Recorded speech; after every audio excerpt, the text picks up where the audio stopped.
Usually when you talk about dropping like over $100,000 on a luxury vehicle, there's this immediate expectation of absolute perfection. Right, yeah. You expect the VIP treatment. Exactly. You imagine sliding into this pristine, custom-engineered bubble. Like every single detail just anticipates your needs and smooths out the friction of the outside world. It's that high-end resort mindset, you know? You're paying for seamlessness. Yes, you want that five-star experience from the absolute second you turn the key. But then you take that same 100 grand, over 100,000 Australian dollars to be exact, and you spend it on a 2014 20-foot Bushtracker off-road caravan. Which is a whole different beast. Oh, completely. Suddenly, that expectation of seamless luxury just crashes headfirst into the gritty, rugged reality of the Australian outback. Right. It's a massive shift in environment. Yeah, it's like buying a luxury yacht. You know, you expect unparalleled comfort in the cabin, but you still have to deal with the brutal realities of navigating a wild, unpredictable ocean. I love that analogy. It's a fascinating paradox, really. Right. I mean, you're taking your living room, complete with modern appliances and, like, leather seating, Right. and dragging it through dust, mud, and literally some of the most unforgiving terrain on the planet. And hoping it doesn't fall apart. Exactly. Yeah. The engineering required to make that physically possible without the whole thing just, vibrating into dust is inherently full of compromises. Well, that tension is exactly what we're getting into today. Welcome to the deep dive. Glad to be here. So our source material for this exploration is a highly detailed, boots-on-the-ground YouTube walkthrough of this exact caravan. Yeah, it's a great video. It really is. The creator, on a channel called PLANTONE, gives us this comprehensive tour of everything. I mean, from the solar panels on the roof all the way down to the massive water tank strapped to the undercarriage. They don't miss a thing. No, they don't. And our mission today is to explore that fascinating contrast between high-end mobile luxury and the very practical, gritty realities of off-grid survival. Yeah. So, okay, let's unpack this. Because right out of the gate, before you even see the leather couches, this massive rig forces you to make a physical compromise. Oh, you mean the door? Yes, the door. You walk up to your $100,000 mobile palace, and the door is noticeably smaller than what you'd expect. Like, you literally have to duck your head to get inside. Yeah, and that smaller door is actually a highly calculated structural decision. Really, a smaller door on purpose. Oh, absolutely. When you're towing a 20-foot rectangular box through high winds, across deep ruts, and, over hundreds of miles of corrugated dirt roads, structural integrity is paramount. Okay, that makes sense, but how does the door play into that? Well, think of the caravan chassis and body like a cardboard shoebox. Okay, shoebox. Got it. Right. If you cut a massive floor-to-ceiling hole in the side of a shoebox to represent a large door, the box loses almost all its torsional strength. Like it twists easily in your hands. Oh, wow. Yeah, I can picture that. So a smaller cutout in the caravan frame means less flex in the chassis and just a much more rigid body overall. You sacrifice a bit of headroom at the entry to ensure the entire living space doesn't just twist and rattle apart under the stress of the outback. I mean, I hear you, but I have to push back on that a little bit. Sure. Why not just reinforce the frame heavily and give us a normal-sized door? Like, if it's a 100-grand rig, surely the manufacturer can afford to use thicker, stronger steel around a larger frame. Well, they absolutely could afford it, but your towing vehicle cannot pull it. Ah, the weight. Exactly. Every time you add heavy structural steel to compensate for a large cutout, you add massive amounts of weight. And off-road caravans are already pushing the absolute legal limits of what consumer trucks can tow. Right, often right up to that 3.5 or 4-ton mark, right? Yep. So if you make the steel frame too heavy just to accommodate a taller door, you severely limit the caravan's ability to actually go off-road. You just sink into the sand or completely destroy your tow vehicle's transmission. Oh, man. So everything really is a trade-off between weight, strength, and functionality. 100%. It's a stark reminder that you're dealing with a vehicle first and a home second. But, once you do duck inside, the home aspect really tries to take over. It definitely tries. Yeah, you're greeted by this plush leather couch. There's a gas heater, a full oven, a gas stove. And there's this bench top that Source specifically praises for being incredibly easy to clean. Which is huge. That detail about the easy-to-clean benchtop might sound mundane to some people, but it is crucial out there. Because of the dust. Exactly. When your backyard is a literal desert, fine, powdery red dust gets into absolutely everything. No matter how well sealed the doors are. Right. Dust ingress is just a fact of off-road life. Having surfaces that wipe down instantly without trapping dirt is a massive functional luxury. That makes total sense. Now, the attempts to recreate a residential bedroom also highlight that off-road reality pretty well. Oh, the mattress situation. Yeah. Yeah. The space is set up for a queen or double bed, and the owner has an aftermarket custom brand BGD mattress. But the source points out a highly specific warning here.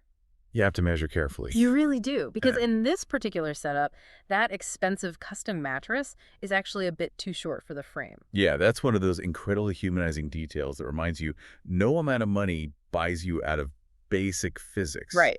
Like you can have top-tier independent suspension and limitless solar power, but if your toes are hanging off the edge of the mattress and hitting a cold cabinet every single night, you are going to be miserable. Oh, I would be so mad. But speaking of the bed, underneath it is where we find one of the wildest juxtapositions in the whole rig. It really is something. You lift up the mattress, and on one side, you have a built-in washing machine. A literal washing machine in a caravan. Yeah, and the source highly recommends it, noting how incredibly useful it is to wash clothes out in the bush. But then, right next to this luxury appliance, there's a DIY, self-made protector built out of scrap materials. Right, to shield the water pumps. Yeah, and the source highly recommends building one yourself. Now, I have to ask, shouldn't a rig this expensive have its vital water pumps shielded right from the factory? Like, why is the owner playing handyman on a premium vehicle? Well, what's fascinating here is that this speaks to the core philosophy of what serious off-roading actually entails. Okay, how so? A manufacturer like Bushtracker provides you with an incredibly heavy-duty, reliable canvas. Right. They build the indestructible shell and install the vital systems. Right. But serious off-roading demands extreme personalization because no factory can predict exactly how you, the specific owner, will pack your gear. Ah, I see. Yeah, the factory doesn't know if you're going to be packing heavy, shifting metal cargo boxes under that bed or just storing a few extra lightweight blankets. So the owner realized their specific heavy cargo might slide around and smash into the vulnerable plastic water pump on a bumpy road. Exactly. And they had to take matters to their own hands. It just highlights that no high-end gear is perfectly tailored out of the box for every single extreme scenario. So true off-grid readiness really requires a hands-on owner. Right. You're not just being a passive consumer buying a shiny product. You're entering an active relationship with a machine. You have to anticipate failure points based on your own usage and be willing to tinker to prevent them. Wow, that's a great way to put it. Now, that brutal compromise for space we talked about doesn't stop at the bedroom or the entry door. Oh, definitely not. When we transition to the bathroom, we see the designers trying to cram an entire residential scale bathroom into a tiny footprint. And the source is actually blown away by the shower itself. Yeah, they call it very impressive, noting it has incredible water flow and plenty of room. They specifically say it's large enough to comfortably fit a big person. Which, in the world of caravans, that is the holy grail. Is it really that rare? Oh, absolutely. Standard caravan showers are notoriously claustrophobic. Yeah. They often require you to essentially shower over the toilet. Oh, yuck. Yeah, so to have a genuinely spacious, separate shower with strong water pressure while running exclusively on off-grid tanks, that's a massive engineering feat and a true luxury. But to get that massive shower, we run into what I can only describe as a hilarious architectural paradox. The door dance. The door dance. Because of the sheer physical constraints of a 20-foot box, the bathroom door opens outward, and this creates a door jam issue with the surrounding cabinets and walkways. Right, you actually have to fully close one door just to give yourself the physical clearance to open the bathroom door. Yes, it's like navigating a sliding tile puzzle game just to go in and wash your hands. If we connect this to the bigger picture, that sliding tile analogy captures the reality of spatial engineering perfectly. It's a zero-sum game. How do you mean? Well, you cannot magically generate a larger internal volume without altering the wheelbase and ruining the towing dynamics we talked about earlier. Yeah. Right, you can't just make the box bigger. Exactly. So to give the user an uncompromising full-size shower in a 20-foot box, the designers had to cannibalize space from elsewhere. Like the walkways and the swing radius of the doors. Yep. They prioritized the premium experience inside the bathroom over the ergonomic experience of simply walking into the bathroom. And once you're inside that puzzle box bathroom, you still have to be careful. Oh, yeah. The toilet roll holder. It's a genuinely funny but cautionary detail. The toilet roll holder is mounted in such a way that at first glance it looks exactly like a heavy-duty grab handle. I could totally see that happening. Right. You can easily imagine someone losing their balance as the caravan shifts, grabbing that handle to pull their body weight up, and just ripping the toilet paper holder entirely out of the wall. Those little ergonomic quirks are a constant reminder that a caravan is a custom-built puzzle. When you're cramming complex residential systems into a confined metal shell, everything is placed where it physically can fit. Which isn't always where it intuitively should be. Exactly. Function follows the very strict rules of available geometry. Well, that puzzle gets significantly more complicated when we start talking about the technology. Oh, the tech trade-offs. Yeah, trying to bring modern climate control and entertainment into the deep bush creates a massive clash of eras. And here's where it gets really interesting. Okay, let's hear it. Because the high-tech stuff seems to be where this rig struggles the most, while the analog tech shines. The climate control setup is the perfect illustration of that tension. Totally. On the roof, there's a massive Dometic air conditioning unit. Now, you'd think this is a huge selling point for an expensive rig in the blazing Australian heat. You would think so, yeah. But the source explicitly says they do not recommend it because the compressor is extremely loud. Right. It practically ruins the peace, quiet, and isolation that you travel to the outback to experience in the first place. Exactly. But in the very same breath, they point out these incredibly simple, low-power 12-volt mechanical fans mounted inside the cabin. And they praise those fans as a great feature that do a fantastic job of keeping the air moving. It is incredibly telling, isn't it? It really is. The massive, power-hungry, complex AC unit becomes a nuisance, while the simple, low-draw mechanical fans are a triumph. Makes sense. Yeah, in an environment where power is the finite resource managed by solar panels and where ambient noise destroys the serenity of the landscape, simpler, low-tech solutions usually win. Well, the technology clash doesn't stop at climate control. Let's look at the entertainment setup. Oh boy. The satellite TV. Yeah. The Caravan features a satellite TV system. Again, it sounds amazing on paper, satellite TV in the middle of nowhere. Yeah. But it has an integrated Apple connector hardwired directly into the walls of the Caravan. Which is a nightmare. A total nightmare. The source, who happens to use Android products, notes that adapters are hard to find out in the bush. Furthermore, the space behind the TV is so tight that it's incredibly tricky to reach your hand in there and swap the physical cable out. Yeah, just bad design. It really is a total nightmare if you don't happen to have an older, specific Apple device. I mean, is there anything worse than hardwiring a specific tech cable, like a proprietary Apple connector, into the walls of a vehicle that's meant to last for decades? It's a glaring oversight, honestly. Yeah. But it points to a much larger philosophical issue with modern vehicles. We're looking at a clash of lifespans. Lifespans of the components. Right. The physical chassis of a well-built off-road caravan, the thick steel, the riveted aluminum, the heavy-duty suspension that is engineered to last 30, 40, maybe 50 years. It ages at a glacial pace. Right. But consumer technology, an Apple connector from 2014 was practically a museum artifact by 2018. Wow, yeah. The technology ages out in 3 to 5 years, but it's permanently embedded behind the walls of a chassis built to outlast us all. Exactly. When you weld fast-moving technology into slow-moving infrastructure, you create instant obsolescence. It proves once again that in off-grid living, the simpler, lower-tech solutions almost always yield the best long-term experience. Right. That 12-volt mechanical fan will still be spinning 20 years from now. And the hardwired Apple cord became useless almost the moment the Caravan drove off the lot. Fortunately, not all the design choices are misses. The interior LED lights are praised as being loud and bright, and the stereo and CD player setup is highly recommended. Good to hear. But the detail I found most fascinating was the window screens. Oh, the midge screens. Yes. Instead of standard fly screens, the source specifically highlights the inclusion of midge screens. That is a non-negotiable upgrade for the Australian outback. Really? What's the difference? Well, standard fly screens have a wider mesh gauge designed to stop common houseflies. But the outback has midges, often called sandflies. Oh, I've heard of those. They're awful. They are minuscule, incredibly aggressive, biting insects that can easily slip right through the gaps of a standard mesh screen. They swarm at dawn and dusk, and their bites are intensely itchy and painful. So a $100,000 luxury rig is completely useless if you're lying on your custom mattress being eaten alive in your sleep. Exactly. Midge screens have a much tighter, finer weave. They restrict a bit more airflow, but they are absolutely essential for keeping out the tiny bugs. It's such a seemingly small detail. It is, but understanding the local biology and engineering a defense against it is what makes or breaks the off-grid experience. So we've ducked our heads through the reinforced door, squeezed through the sliding valve bathroom puzzle, sweated through the noisy air conditioner, and survived the swarms of midges. It's been quite a journey. It has.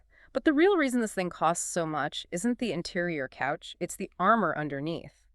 Stepping outside to look at the undercarriage and exterior reveals what makes this caravan a true survival tool. Right, the luxury inside is a comfort, but the heavy-duty engineering underneath is what actually keeps you alive when you're hundreds of miles from civilization. The level of self-sufficiency the source highlights is just staggering. On the roof, you have 4 massive solar panels feeding the battery banks. Underneath, there's a dedicated diesel tank for the heater. And the water setup. Oh man, the water setup is where the engineering really shines. They show massive extra water tanks strategically placed directly before and directly after the dual axles. Plus, there's a dedicated drinking water tank cleverly tucked away right behind the tire. Let's talk about the physics of that water placement, because it is vital. Okay, lay it on me. Water is incredibly heavy, 1 kilogram per liter. If you have hundreds of liters of water, where you put that weight dictates whether you live or die on the highway. Literally. Literally. Oh. If you strap all those heavy water tanks at the very back bumper of the caravan, you create what is known as the pendulum effect, or snaking. Oh, that sounds bad. It is. The heavy weight at the extreme end acts like a swinging pendulum. It amplifies tiny steering inputs or crosswinds until the trailer begins violently swaying side to side. Eventually, it can flip both the caravan and the tow vehicle. Yikes. But if you put all the water weight at the very front of the caravan, you crush the rear suspension of your towing vehicle and lose your ability to steer properly, right? Correct. So by placing the massive extra water tanks precisely before and after the dual axles, the engineers are perfectly balancing the heaviest dynamic load right over the pivot point.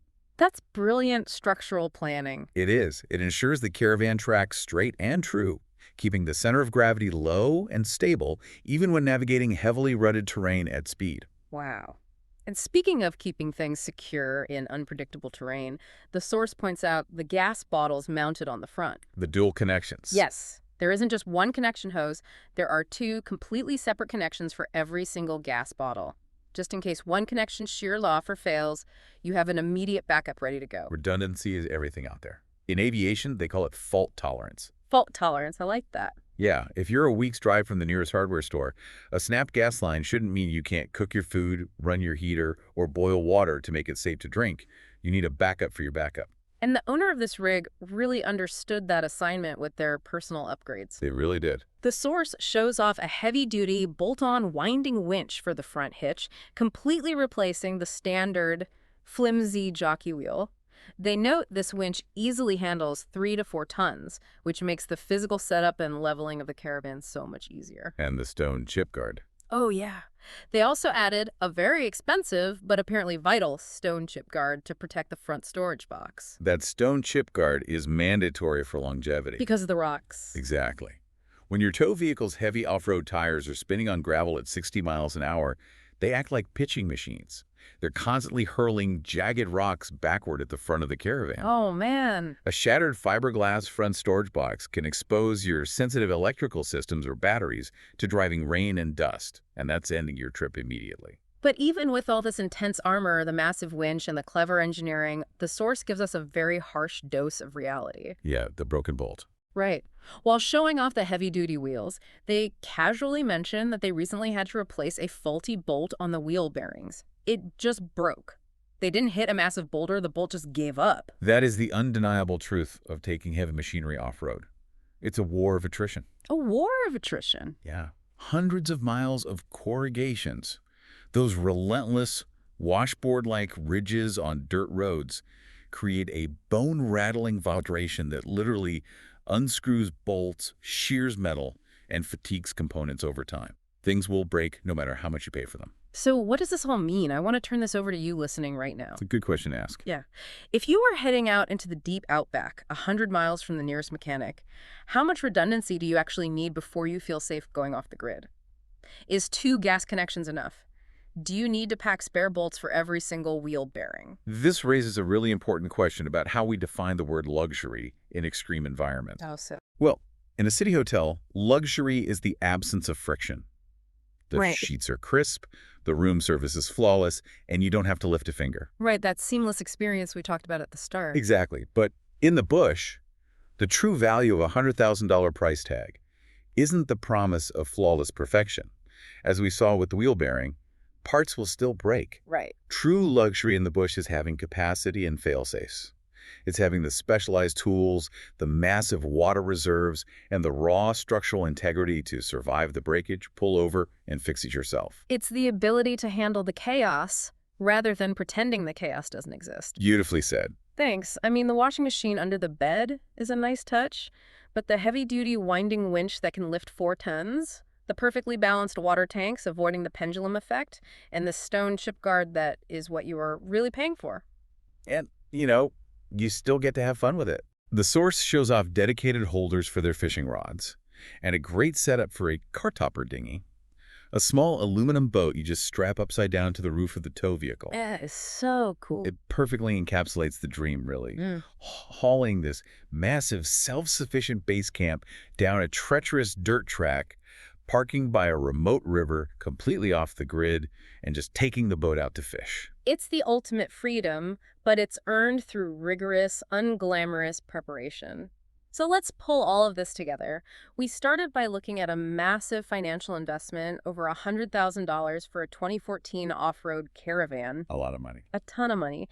And the key takeaway from this deep dive into the source material is that buying a top-tier off-road rig is not the end of your journey. It's really just the starting line. It demands an active participant. Yeah. You cannot be a passive consumer in the outback. No, you really can't. You have to be a hands-on owner willing to measure the precise length of your mattress, physically build your own water pump protectors out of scrap wood and metal, and manage the incredibly quirky physical realities of mobile infrastructure. Like dodging the toilet paper holder while opening the bathroom door? Exactly. For you listening, there is a very direct, practical application here, even if you never plan on towing a heavy caravan through the Australian desert. Oh, absolutely. Whether you're prepping for a weekend camping trip, buying highly specialized gear for a new hobby, or just investing in high-end tech for your home, you have to look past the shiny brochures. You should always be evaluating your gear for durability, serviceability, and fail-safes, rather than expecting out-of-the-box perfection. Because the reality is, perfection doesn't exist outside of a highly controlled environment. Right. Look for the simple, repairable 12-volt fan, rather than the flashy, noisy, power-hungry air conditioner. Ensure your vital systems, your metaphorical water pumps, are protected from your own cargo. And always make sure you can actually reach the back of the panel to unplug the cables you need to replace.